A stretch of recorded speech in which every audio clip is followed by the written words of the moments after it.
Another lifestyle choice you have to make is something I see a lot in the FIRE movement, and that is geoarbitrage. It is the idea of either moving to a lower cost place while you accumulate your wealth if you are able to work remotely, or working in a more expensive area and then immediately switching to a lower cost area once you retire. On the surface, this seems smart, and indeed, for some people it might be. But honestly, I see it as very problematic, and trust me, I have given it a lot of thought, especially once the income from my investments grew large enough to support me without having to work. My issue is this. It is an extreme sacrifice to live for years at some place and then suddenly uproot yourself just so that you can save a bit on rent or retire a few years earlier. And the more you want to save, the more absurd and remote the geo-arbitrage has to get. I will give an extreme example in order to illustrate the point, but sometimes when I listen to FIRE enthusiasts, I see it is something that actually gets done. So, imagine you're living in New York. You grew up there, you studied there, your family and childhood, colleague, friends are there. You marry in New York, your spouse's friends and family are also there. You hustle in a job, you create connections and friendships in it. Same for your spouse.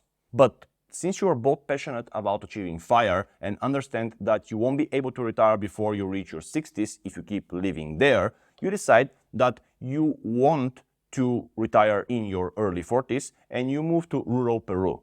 You are immediately able to not work and live off your investments. Great! Now you have moved from New York, USA, to a small town in Peru. All your friends and relatives are on another continent. You don't speak the local language, and a lot of people don't speak English.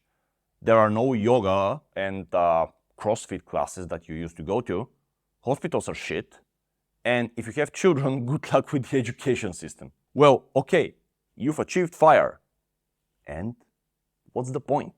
I'm obviously giving an extreme example here, but I see a lot of people who want to move to countries where they have no social connections and that have vastly different healthcare and school systems, and it just seems weird to me. I mean, yes, it's gonna take you longer to achieve your FIRE number if you're living in a more expensive city, but you're going to be bored in your small town in Peru after 6 months anyways, and you will probably find something to work. So why not simply prolong your work in New York or London or Paris or Athens or wherever, while you wait to achieve your FIRE number?